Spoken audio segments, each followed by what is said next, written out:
welcome our first speaker, Bart. The title of his speech is The Bushido Blade.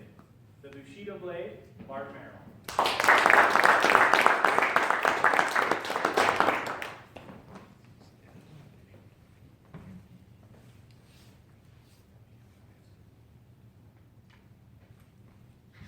What is this?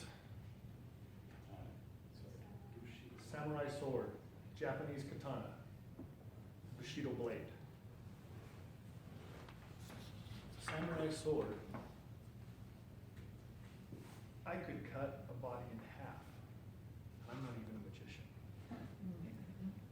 The blade is so strong and so sharp. This one, however, is considered a toy.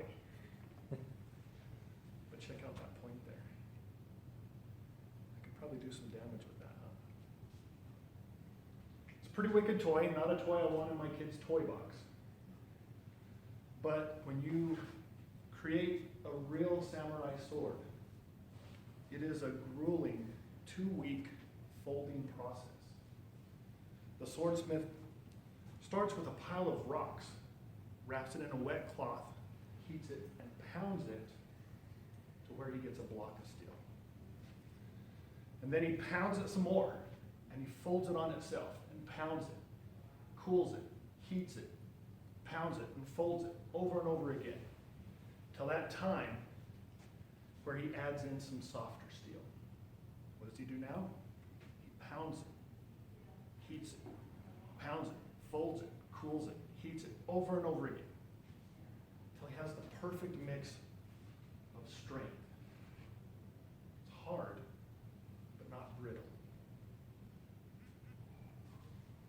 Then when he gets that done, the swordsmith will pound it into the shape that we have here, the sword, and then he'll polish it and put an edge on it. Japanese knives and scissors today are considered the highest quality because of this folding process. Why does the swordsmith put so much stress on that steel? Because it creates strength. Like that folding process, such is life. Too hard, and we're brittle. We break, we give up. Too easy, and we're soft and can't hold an edge. Lessons learned through adversity give us strength. In 1973, I was 5 years old. My sister Jolene was 10. Her and her best friend Ashley were on the playground, and they were playing baseball. They're up to bat, and Ashley gets up to the plate. Here comes the pitch. It's a swing and a miss. It was a strike. But instead of stopping like I just did, Ashley spun around like a ballerina, and the bat struck Jolene in the side of the head. The nurse called my dad. Jolene's been in an accident on the playground. She's okay, but she has a headache. Might want to take her to see the doctor. 20 minutes later, we're in Dr. Baxter's office. Looks okay. I just want to keep her overnight for observation. Now my dad, he was phenomenal. He was in a situation. My mom was in California with my other sister who just had a baby, helping her out. I had a sprained ankle, so I was home. So he was carrying me everywhere we went. And now Jolene is in the hospital with a concussion. At 4 a.m. that morning, we get a call. A massive blood clot had formed on her brain, and Jolene was dead.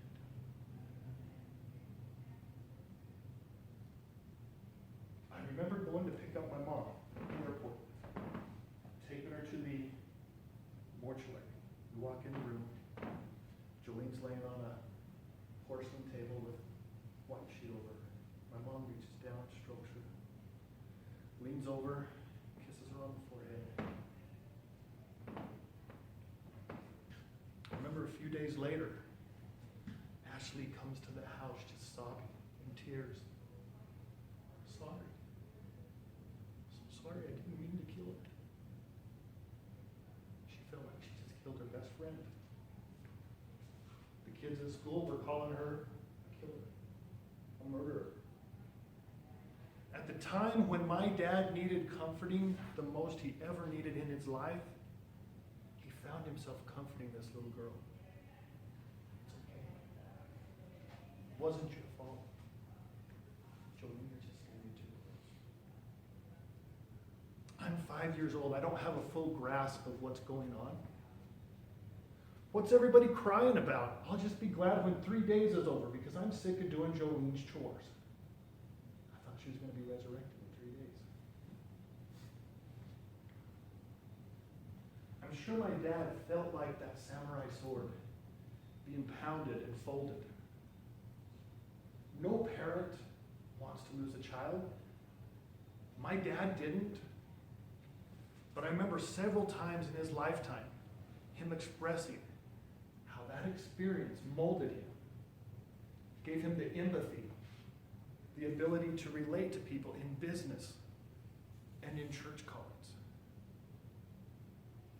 Adversity can topple you to the ground, or it can propel you to greatness. It can be a stumbling block or a stepping stone. Would life be better if we didn't have the hard times? Like it or not, life is what it is. You're going to be heated and cooled and pounded and folded. And during those times, you have a choice. You can give up or you can become stronger.